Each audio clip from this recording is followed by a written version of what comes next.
Welcome to Georgia State University Perimeter College campus. We're at Clarkston campus here in the cold.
Work to get a lot of artists in here, and if you artists out there are watching, if you have any interest of showing here at the Cole Gallery, you can inquire about that. We're going to have to, we've lost our audio for a second. I think we've got it back up and running. So Okay. if you want to just sort of start again from the very beginning introduction, I think we should have the Start from the top. Yeah, that's Okay. what we were just starting. Okay. Welcome to Georgia State University's Perimeter College, the Cole Gallery, and welcome to the Phantom Fields exhibition. We are excited to be here. My name is Angus Galloway, and excited to be here with artist Allison Shockley. We are both professors at Georgia State Perimeter. I'm an instructor at the Dunwoody campus. I've been an instructor since 2018, and I've taught at other local colleges before that, but I've just really enjoyed my experience at Georgia State, the community, and the camaraderie with the faculty. So it's been a really amazing occasion to be able to showcase my work with Allison for this fall exhibition. Thanks, Angus. I'm Allison Shockley. I've been teaching at GSU Perimeter College since 2016. Here now at the Clarkston campus, I've also taught at Dunwoody. And welcome to the show. We're excited. Yeah. I think I'll get things rolling by asking you a question. Angus, for those of you who have followed Angus's work, you might be familiar with his previous body of work called Findings. And Findings was a series of black and white drawings. And my question for you was, how did you transition? Because I see that there are a lot of similarities between this work and the work in Findings. How did you transition from that work into this body of work? Yeah, it's a good question. It's like, what's with all the color? Right. Right? Exactly. Yeah, it's been surprising for me too on this end to sort of find myself interested in color, excited about color, kind of wanting to use color as a way to further the conversation that all of us have as artists with our materials, with our mediums. And I think for me, there were probably a series of events that triggered my interest in color. One was, there reaches a point, and I don't know if you would agree with this or not, but there comes a point when you are working within a gray scale, where you're working with key aspects, key art elements like line, value, texture, that you sort of reach this point where you can't actually explore three-dimensional space anymore because there's just a limit to what you can separate out with texture, line, and value. Sure. And so I think the move to color was a way to achieve even more spatial depth by assigning warm colors to areas and cooler colors to areas. As we know, it creates this separation, and it creates this ability to be almost moved, I think, within the work in a way that you definitely can within the gray scale, but it just felt more, it grabbed me more as I was working on it. I think also, and Allison and I were talking about this as we got ready for this little YouTube experiment. That I've had children in the last 4 years, and if you know anything about children, you know that their approach to things is very playful, and they're not overthinking it. And so in many ways, they have been my teachers through these last 4 years, and I think I've gotten a lot out of watching them that has rubbed off. And I think for a while, I was really overthinking color. I thought that decisions about color had to be just very, thought through and purposeful. And I think I just sort of reached a point where I was like, I want to just play. And I play with other materials. I play with other elements. Why can't I just look at color as another thing to play with? And so I think it's just like being in that world just really allowed me that freedom. For you, I noticed a kind of similar approach where we see black and white works from this series, and then this move into color. And I wonder if you could talk about maybe, because I know those were some of the earlier works in the series, how did that sort of transformation occur? And can you sort of speak to some of the decisions that you're aware of about why? Yeah, I think the first couple of pieces in this series were moving together and moving apart.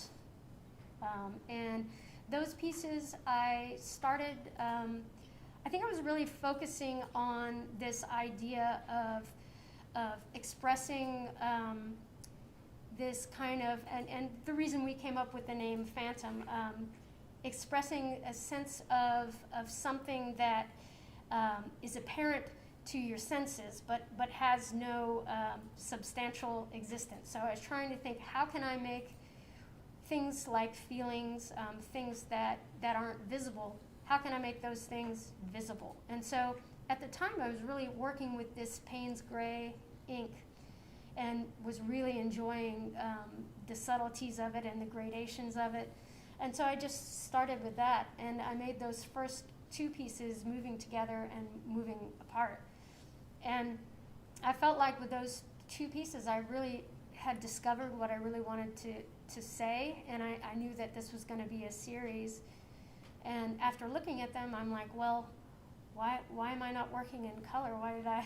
Why did I just work in Payne's Gray? And then I was like, well, let's go exploring in color and see what color has to lend to this conversation.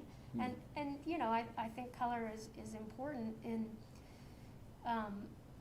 kind of getting to feeling, So what I'm trying to look at expressing an interior feeling, I think color is really helpful in doing that. Yeah, I see that definitely in your work, and I think maybe this is a nice point to sort of go into some of the process that both of us used in our work to sort of create the visual effects, because in many ways these as I look at your pieces and as you sort of look this way, we create these, we're very interested in effects, we're very interested in what will happen when I do this. Right. And I know that for me, and this is something we both really enjoy as in our practice as artists, is doing things, initiating a process that will yield something that is unexpected, that is unknown to us before we begin. And I think that is, for me as a creator, the key to why I create, because I don't know what something will look like. I get to explore, once it's happened, how to make sense of it. And so in these works, I actually had a really cool opportunity to work with Andrew Holt, who is a bookmaker and also a printmaker. And he showed me some different techniques. One was an acrylic paste technique where you can take flour, boil it down with some water, mix it around, and then you can add acrylic to that, apply it to paper, and it makes removing the acrylic paint really easy. So you can take all these different kinds of scrap paper, cardboard, whatever you want, and by wetting the paper, the acrylic is not really bound, doesn't bind itself into the acrylic, and it provides you this window. It's a pretty short window, so you have to work fast. That's probably why my pieces look very gestural in the way that the sort of lines flow across the surface. But you're able to remove all of this paint in a way that feels like it was very connected to drawing. And I don't always think of painting and drawing as connected. Maybe the separation of the paintbrush from the hand, which for drawers is really important for the physicality maybe to come through. Mm-hmm. Maybe it's that painting so often is board or canvas, not paper. And there's something about paper that it's this really sensitive material that requires that you're thinking about it as you're working. But I was able to combine, I think, a painterly approach with a drawing approach, and it was really fun for me. And so, it was another lesson for me that sometimes when you're working, it's a great idea to seek out other people, seek out new approaches to your work, because it doesn't take you away from what you're doing. It just allows you more options when you go to work. Right. And so I don't know what your experience was like in the process that we're seeing here, and just kind of how you arrived at that. Yeah, well, I'm relating to what you're saying. I just keep finding that we have so many things in common in our process, because you were talking about removing paint and how that was really integral to the formation of this work. In my work, I also do a process of removing, and it's since you're talking about the sensitivity of paper, so I use ink on paper, and the reason I chose ink is that it just kind of flows across the paper. You can, it pools up. It leaves evidence of its journey, and with that, I'm able to let it sit for a while, let it absorb into the paper, and the outsides of that journey kind of start to dry up, where the inside of where ink has pooled is still wet. And so what I then do with not every work, but a lot of the works, is I then do a kind of a washing away, where I physically take the paper, I put it under the water, and I remove some of the ink. And so it's really symbolic for me. There's this idea in my work where I'm influenced by the wabi-sabi aesthetic, and that is sort of the beauty of imperfection, the beauty of transience and impermanence. And I kind of relate that a little bit to loss. We've talked about this, and this washing away for me of the ink is sort of the physical representation of that, of loss, of removing material, of just kind of that process mirroring what we go through in life. Specifically, it could be the loss of a loved one. It could be more like just things that come and go in your life, and then that can tie us back to the Eastern philosophy of transience and impermanence, and the beauty that is in that, because I think that really mirrors what life is. Life isn't perfect; it's messy. Yeah, I really like that idea, and it makes me think that when things wash away, you might lose the thing that's washed away, but it washes away to reveal something else. And I'm thinking about sand on the shore. Right. That piece of driftwood that I really liked is gone, but now I see this new piece that's just poking its head out that I wouldn't have seen because it wasn't revealed to me. Right. And I think that's really something in my work that I played off of for this show, is that I wanted to bring in drawings that I just had sitting around in my studio. And they were just sitting there. They didn't really have this life force, or the life force had kind of gone on to the drawing. And as I was doing all these acrylic pieces, I just got so excited that I just started grabbing old drawings that really I probably shouldn't have grabbed because I kind of like them. And I just started doing this process to it. And as I'm applying the acrylic but then removing it, I get to see the conversation between this old past mark with this new acrylic shape kind of forming this conversation that I can then have with pastel, or with charcoal. And that was a really interesting thing to do. It's almost like using the old with the new to make this connection. And I think there's something rich about that. I think there's something that we don't always address in art, which is about the risk-taking involved in creation Mm-hmm. that I talk to my students about it, but I think it's a hard thing to understand until you're in a full-fledged sort of production mode as an artist and had some experience, that you have to lose a lot of pieces to get pieces that really work. And if you're not really committed to that loss, Right. you won't gain the pieces that just can only occur because you were willing to let go to that degree. Oh yeah, And that's so just totally experimental, right? Like you've got to. I remember at the Atlanta College of Art in drawing class, they're always saying, well, your drawing can't get to be so precious, because once it gets precious, you stop working on it, and you don't go any further. You don't reach that. It's like that. When do you stop? That whole thing.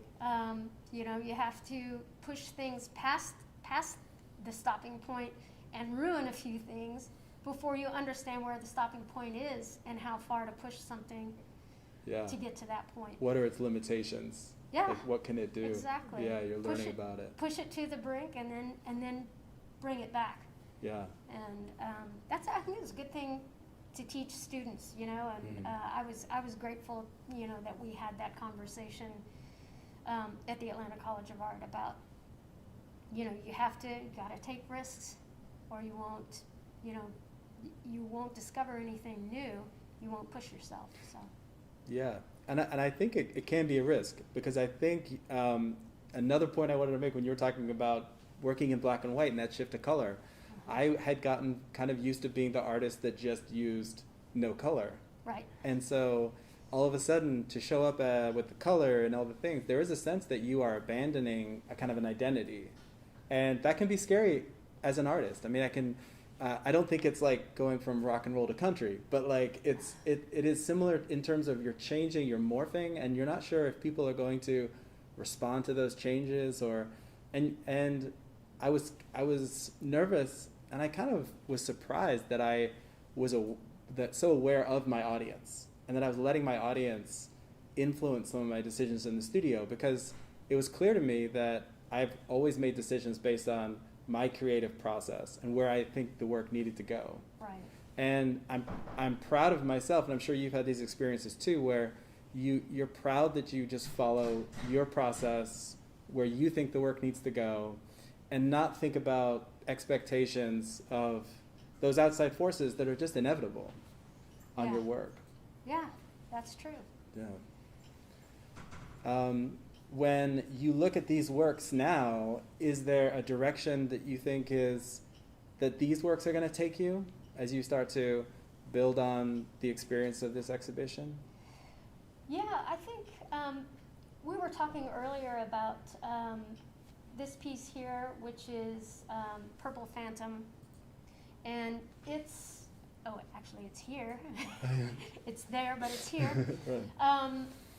Right. That one is a little different than the others in that it doesn't have that kind of grounding strip at the bottom of it. And where I really kind of started to feel like that maybe it was becoming a crutch having that grounding strip there, although I really like what it introduces.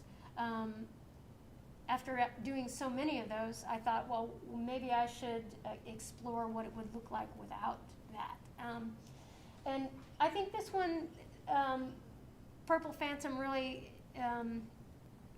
is the piece that makes me think of the word phantom, and is one of the reasons we came up with the exhibition title, Phantom Fields. And so I think this one feels like it's part of it, like we were talking about before, exists beyond the picture plane, and it's more floating. It's not as grounded.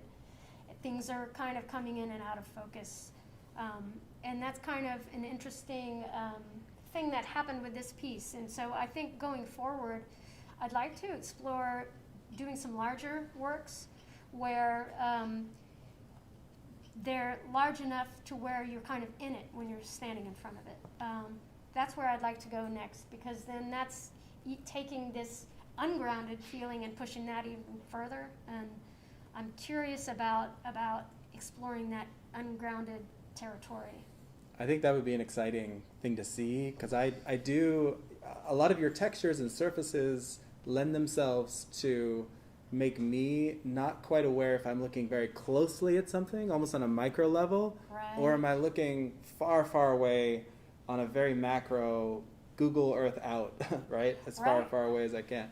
And so what's exciting about that is you've missed, and you're not in that sort of dangerous zone of not really taking a stand, of being like not close enough or not far enough away. Mm-hmm. So I like the energy that puts within the work as a viewer, and I'd be excited to see that too in larger pieces. I think for me, some of the things that I've really enjoyed, maybe even from this series here, and I'm just pointing at some artwork here, but from these that I can see that I've really had the opportunity to take my time with the drawing process into the acrylic, where it's a real conversation. Almost the viewer can't quite tell, am I looking at a painting? Am I looking at a drawing? The confusion of how it's actually made sort of sets up for a nice, I think, experience for the viewer to not use, oh, it's this, as a crutch for just putting it in a category.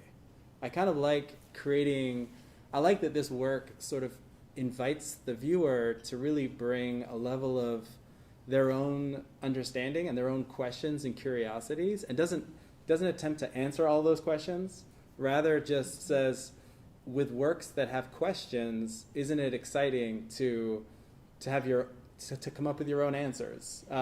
It's actually something we were talking about earlier. None of these works are titled; they're all untitled, and perhaps that's a part of it too. That by leaving these works untitled, it actually invites the viewer to become more of a participant. That it's an invitation for you, and hopefully, you guys who are watching do get to come and actually see the work in person, but you get to come and assign meaning and assign value and assign importance to things about the pieces that I might not even have found important. It's always so interesting being abstract sort of artists, interested in that realm of non-representation. It's always fascinating to me what people see and how they draw different characters out of the piece, and how they see, and I love that. And I think I would always want to find a way to keep that open Right. for the viewer as a way to sort of make them a participant. I think, I'm not doing performance art, but I think of a drawing as something that's very much alive. It takes physical marks that someone has to physically move their body in order to make. And I think the remnants of that physicality, that energy, is present when you look at art, and it makes it a living thing. Yeah. And I have the same sort of reaction when I look at your pieces, the movement and the energy. So Yeah, well, two things on what you said. One is you're talking about what people bring to the piece. In art school, back in the Atlanta College of Art days, we always talked about that as the viewer's 50%. Cool. You can't control their 50%. They're going to bring to it what they bring to it. Yeah. And so, but you can think about what someone might bring to a piece. And I think that was always something that came up in conversation that was interesting. But also to your point about movement, I think that that's the reason I really wanted to work with ink is that I feel like you could really impart this sense of movement. And for you, it looks like maybe you're dragging something through to create the movement, removing the ink. Sometimes I'll tilt my paper. I'll get real physical with it to try to create different kinds of marks. Then there's the washing away. That's very, very physical. Sometimes I'll use a brush. Sometimes I'll, it is a very physical process, and I like this idea of movement in the work because it kind of helps to give that sense of, I don't know. We talked about the incorporeal before. This sense of something not having a physical form, but the movement kind of lends to that transient, incorporeal kind of feel that I Yeah. was going for. Even to we have amazing three-dimensional pieces here from you as well, which have a sort of boat-like form to them, and that I think definitely connects with this notion of the journey The journey. that yeah. you're speaking about, and the sort of navigation and navigating in a place where there's really nothing to kind of it seems like in a very scary environment where there doesn't seem to be a logical direction. Are they symbolic of that kind of those questions when you are in a journey, not knowing maybe where you are going? Yeah, I think the boat for me is very symbolic, and I feel like water has always been in my work since way back when I was working with steel and oxidizing steel. And water to me is symbolic really of the emotional self, they talk about water in astrology and in tarot and in different different systems as being related to emotion. So I think of water as being sort of emotion. And then I think of boat as being the vessel for a journey. And so when I look at these pieces, they're kind of weathered, they're kind of beat up, they have, they're rusted out. So it's sort of like this idea of it can be your physical journey through life and things that happen physically, but it can also be this emotional journey that you take. You have your scars, that make you who you are, and your experiences, just like a collection of experiences. But we both teach art history too, and thinking about that, every time I see these now, I think about the sun god Ray going. What's the name of the river? I haven't taught it in like 3 semesters. But anyway, that's the sun god Ray on his boat in the underworld, battling the serpent, wanting to come back up to have daylight again. Well, and someone on a boat has to work with the elements and can't control them, And right. so I think in your process, you've talked a lot about really not wanting to have that control, letting just being a sort of conduit between an endpoint and these materials and how it happens, but the same way I think you would be in a boat, like can't control the weather, I can't control the wind, I have to really work with it. I think about my transition from primarily just works on paper, drawings on a wall, to wanting to work more with, if you come to the exhibition, you'll see some books that I've branched into, where I've taken the acrylic paper and I've really been curious about how that would impact me in book form. And I think books are this incredible, I feel like they connect to the boats in a sense, because a book is something that can move with you. You can journey with it. I can take it with me. It can be something that I can pick up in a moment and respond to how I'm actually feeling in that moment. Whereas works back at the studio are there, and maybe by the time I get back there, I forgot what I wanted to say or do.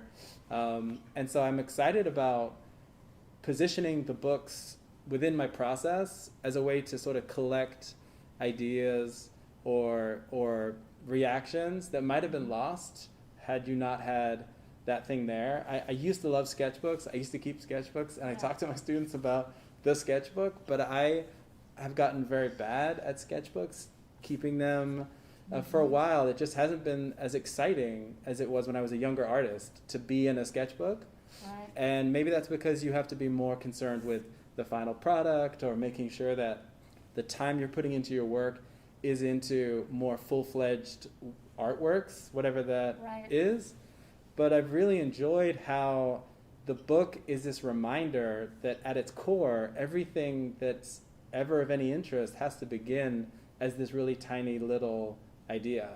Right. And sometimes if you don't have those things there to kind of prompt you, or to say, hey, you should probably write that down, or hey, take a minute just to respond, then it can definitely get lost. And so too can your perspective on how you're doing, and what you're thinking about. And so I'm interested. I haven't really explored them all that much, so I've just presented, hey, they've got lots of color and they're ready, but I'm looking forward to that. And I think what's happening in the book arts, we've had amazing exhibitions in Decatur. The Book is Art, which I had the good fortune of being a part of, working with the team that works on that.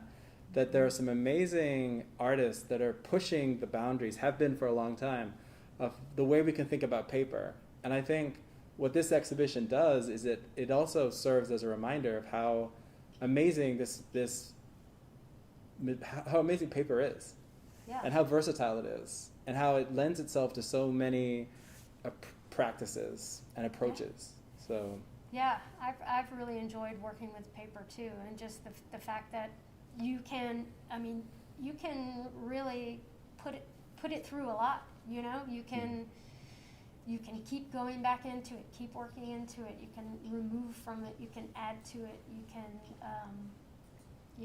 so many different processes you can apply to it, and you can kind of abuse it in some way. You know. Yeah. So. When we had the idea to call this show Phantom Fields, as soon as you had the word phantom, I know because I don't get good ideas like that a lot during the week. But phantom was a great word for all the pieces in the show.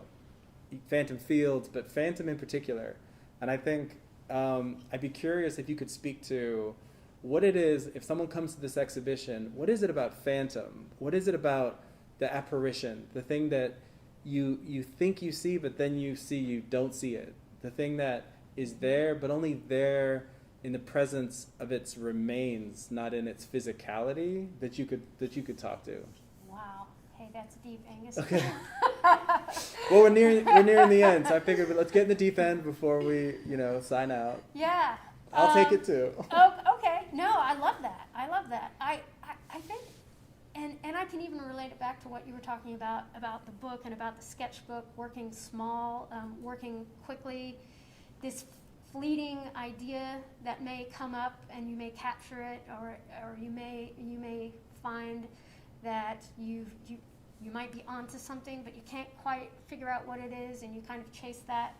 I like the idea of this phantom thing that you're kind of chasing. You kind of see out of the corner of your eye, and you're not exactly sure what it was, or you're trying to use your memory to kind of put together what it was. I mean, this thing that you have a sense of, but you really don't know what the form of it was. It's sort of it's mystery, right? So in my work, I always try to keep alive a sense of mystery about things, because I mean, if it's not mysterious to me, I lose interest in it. So yeah. I try to explore new territory that has some mystery for me, and I think that idea of this phantom, something that's elusive, something that's you had a vision of, but it escapes you. I find that really, really interesting, and it's a good thing to chase. I think. I like that.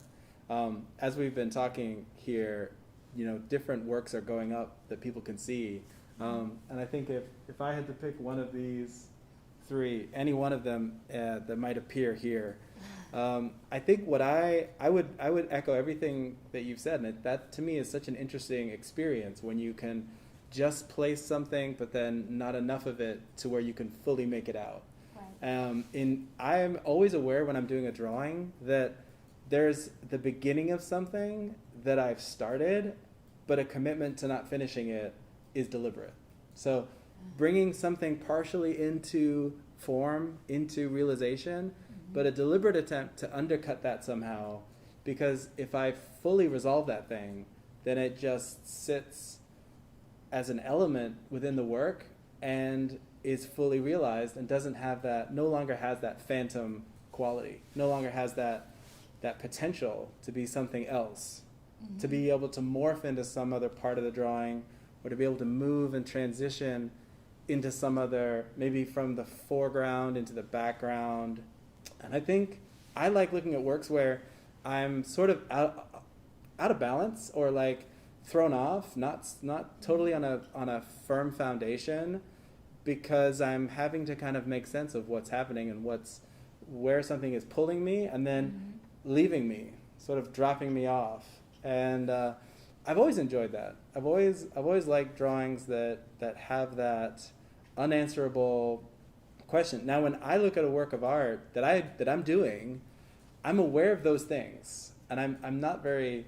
I don't want to really share what I see, because it was my interest in those areas that brought the drawing into being, and now it's time for people to sort of see what they can kind of come up with and connect. But I think that's a rich space, and I think both of our works have that quality of having enough to hook you in, but not enough to tell you the whole story once you're there.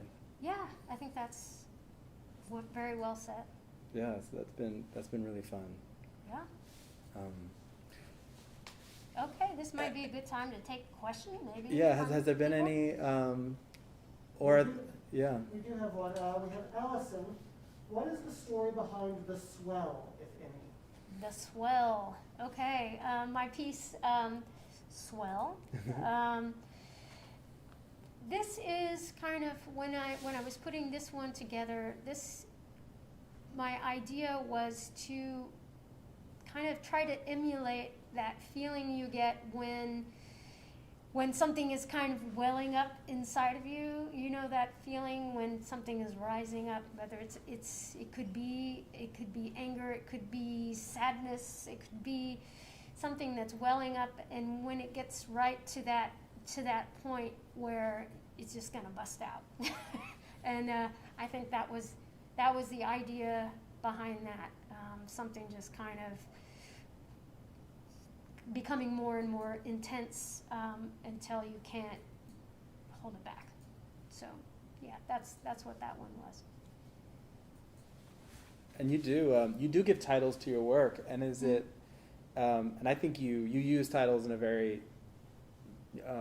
It creates, I think, more ideas. So I'm getting the idea to use titles actually because of you. So I'm going to try to use titles now from now on. But are you hoping that someone reads the title and then thinks upon that as they look at the work? Are you using the title as a way to sort of promote the viewer to sort of find this element, this kind of human condition in your piece? Yeah, I am. I think that sometimes entering into abstract work can be a little bit difficult, and so if a viewer can then look at the title and then look at the piece, and it kind of gives them a little bit of guidance into what I was thinking when I created it, and maybe they can use the title and bring their 50%, and maybe find out what it means to them. I don't know necessarily if with me not being there, or for example in the case of Swell, I'm not sure if someone's going to get what I got, but maybe they can look at that title and start to think about what it might mean for them. That's so nice. yeah, I guess it's the title sort of. I want the title to be a clue or maybe some kind of a prompt, but not a giveaway. That's interesting. And it makes me think, and if you're still watching right now, we just appreciate you being interested in this conversation. So let us just go right on and say we really appreciate your just being here and being a part of this conversation with us. I've really enjoyed looking at this work, actually, as a group, because I haven't seen it as a group before. And I'm always struck by when you see your work, when I do, in a show in a finished form, how sort of in process they still feel to me. So there are lots of drawings in this show that when I look at them, I'm like, are you sort of almost done? Or are you actually just beginning to be interesting as a drawing? Like, should I, when the show is over, keep working on you? And I don't know if that's partly because some of these aren't framed, they're just being protected by some plexiglass in some cases, but to me, that's an interesting place for artwork to also be. You know, the fact that we're talking about work that is really promoting a sense of transition and that sort of phantom-like quality. The idea that I still feel about these works, like I'm not sure if their voice is fully done talking through me into the piece, you know, and I think that's an interesting place that I don't mind being as the creator. You know, I sort of like that they're done because we had a show, we had this idea to come together for a two-person exhibition, but that doesn't necessarily mean that the pieces you see in here are fully realized. In fact, some of them might in the future go through another transition, might be part of another experiment, and live out another life in another visual form. I think that is something very interesting to me, as I now can realize that there's, you know, a lot more time between me and when I started that I enjoy. You know, that all of these works have lives, and you're not quite sure if they're done or not. Typically, if they come back to us, there's more to do, and we'll want to use it for something. So I don't know if you have a similar experience with that in your hands, artwork isn't necessarily a static thing that's finished or unfinished. Right. I've definitely gone back into works and painted over my share of paintings. We've got another question. Since we're talking about how a piece wraps up, we have a question. The first question, by the way, was from Planet Acorn Presents. Cool. This Okay. one is from Joe West, and he's curious how you begin a piece, such as selecting paper versus canvas, what colors to dip into, and how you start a piece. Okay, is this for both of us or one of us? Okay. Yep. Okay, well, I'll start. For me, in this series, it's just I'm using paper because of the absorbent quality of it, and I really enjoy how the paper, ink can roll across the paper and leave its trace of its marks across the paper. But as far as starting a particular piece, I think it depends on the day. Because I do work with paper that I can, I can cut it up and I can recombine it. It makes me feel kind of free to just experiment and do what I want, and then that experiment might make me feel a certain way. It might lead me to a certain place. It might lead me to adding a certain color. Or sometimes when I start some of these works, I have something I feel like I want to express inside of me, and I need to just get that out. So what I like about working with sort of modular papers going together is that I can sometimes combine these different work sessions together and create one piece that has a cohesive feel to it. But it might have been separate days' work. It might have been something I did previously that begins to, as you say, have a conversation with something I did before, and I might combine them, and it expresses something for me. So I hope that's helpful. What about you, Angus? Well, I think paper's awesome. I've been working in paper for a long time, so sometimes I just think, well, it's paper because I love paper. But I think in terms of the acrylic paste process, well, what I found interesting, because there are so many different types of paper, that there's a range of different ways that paper performs depending on what you're doing. So you have really heavy arches, 140-pound paper that can take a lot because it's very thick and its surfaces, it lends itself to more aggressive kind of processes. But there is a sensitivity and a responsiveness that paper doesn't have compared to a thinner, lighter paper that's maybe way more absorbent and way more fragile, but actually yields a much more versatile range of different textures. And the pieces here, the pieces on this side, they have a different kind of response to the acrylic and to the texture markings.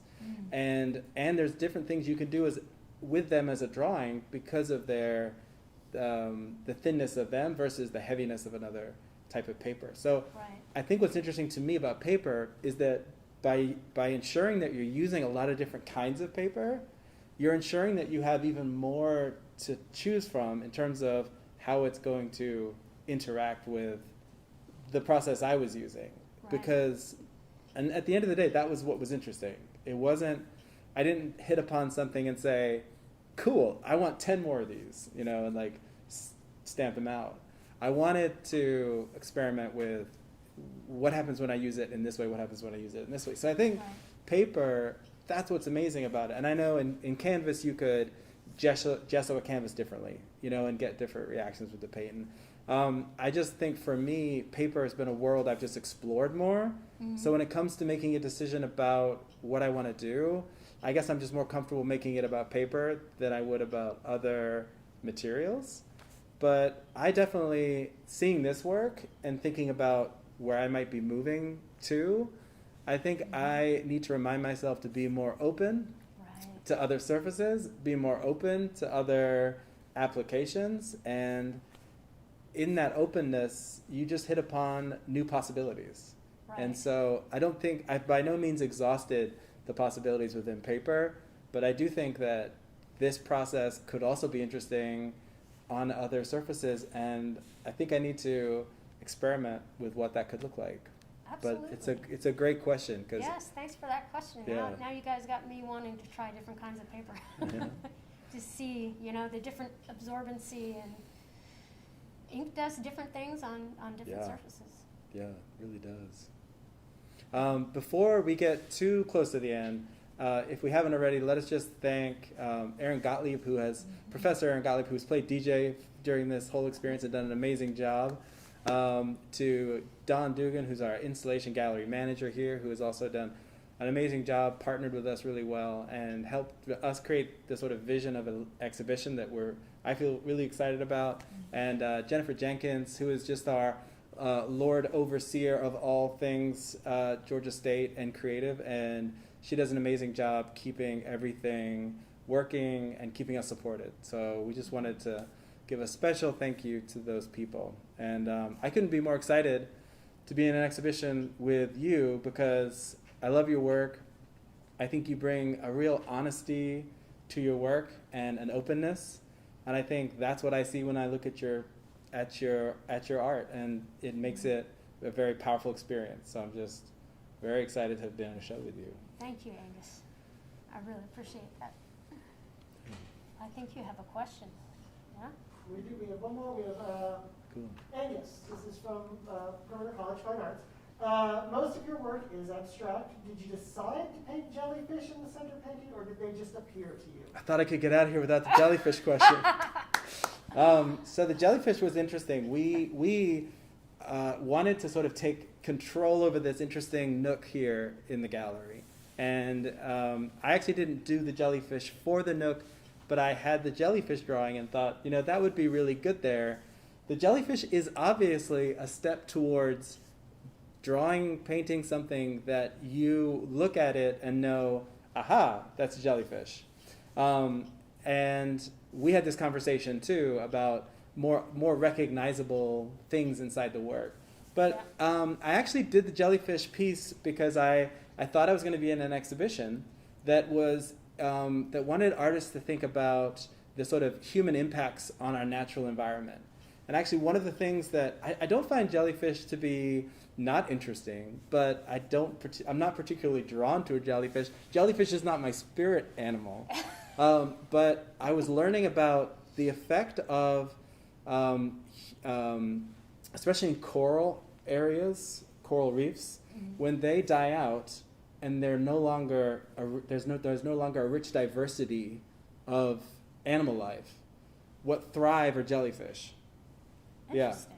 and for scientists, they look at great masses of jellyfish as a very scary indicator that the environment in that zone is really going to off course into a dangerous environmental place. Uh-huh. So I thought about doing lots and lots of schools of jellyfish for an exhibition, trying to make them beautiful, but wanted to talk about them in a way that actually was very upsetting and very, scary. That if we let this happen and let them become the creature of tomorrow, that wouldn't be a good sign for our water and for the planet. So it's not often that I'm invited to go there, and perhaps the exhibition may live out. It got sort of, with all of the things going on, it just got postponed. But I went ahead and did the artwork anyway because I did, and I think it was fun to also show myself that this acrylic process and using different textures doesn't have to necessarily be used for just abstract work. I could use it for, maybe if I'm not very good at reaching out to seek out opportunities for my art. And as, we get older and you think, gosh, there are lots of places I want my work to live out and be seen. I think I'm getting more open to how I can meet the public in the middle. And sometimes that's saying, hey, yes, this is my art, but I can also branch out and respond in different ways. So I think that's the long answer for the jellyfish.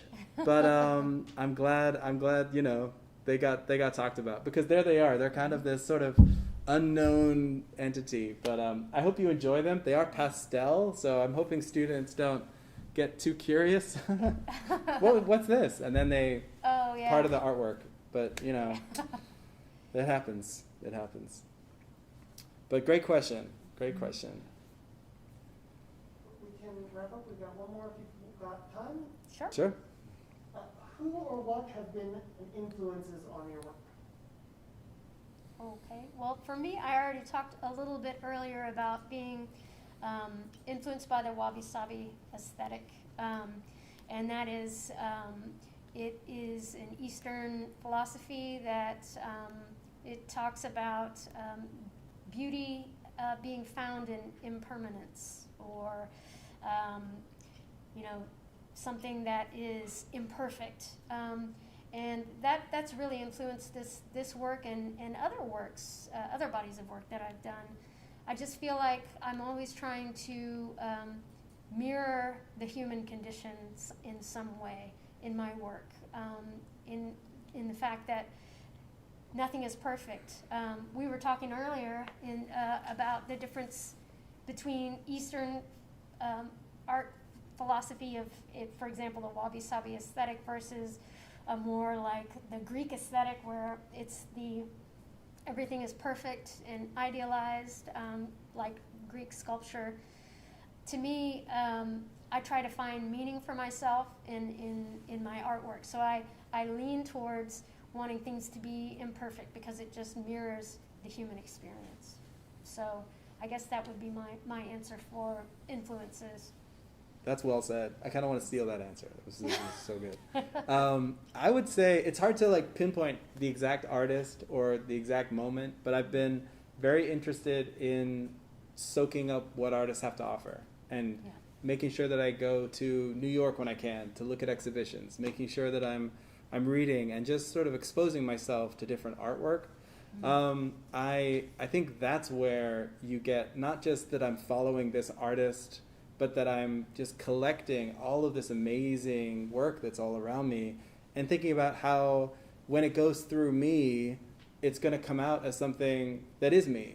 Students in my classes will sometimes get nervous about looking at something and then saying, oh, could I do that? Or could I take those ideas? And I'm always like, even if you try to do something like somebody else, it's still not going to come out like them, because it's going to go through all of the sort of natural processes you're going to instill upon the work. But I like an artist like Hieronymus Bosch. I think comes to mind for me as somebody who really played with this sort of hideous kind of figurative abstraction. And I think I was an artist that really was interested in the figure when I was younger, and I can still see remnants of the figure working through my art, even though it's not appearing in a way that can be really clearly identified.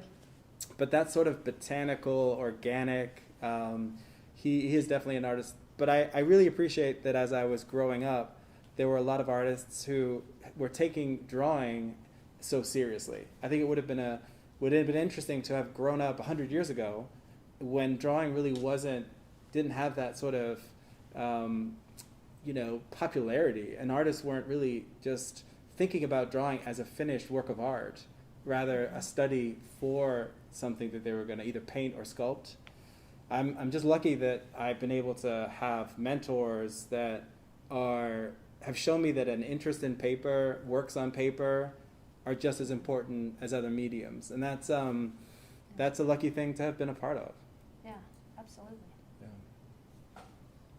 Cool. Well, I would just like to start again by thanking all of the people who made it happen, but in particular, you guys who stayed with us and found us interesting for this long. Most students have walked out of my class by now. So thank you. And, to Allison again, just thank you so much. I really enjoyed this experience, and I hope it's not our last time teaming up. Oh, absolutely not. I look forward to doing it again. Yeah. This has been great. Maybe next time we'll do works together. I know, I was going to say, piece together, right? Collaborate. Yeah, I think I'd like to see what happens in that space. That would be really fun. All right, I'm game. Cool. Well, in a traditional time, we would probably high five or maybe hug, but we're just gonna do a GSU elbow to close out, and safety first, and just thank you again. Thanks to everybody.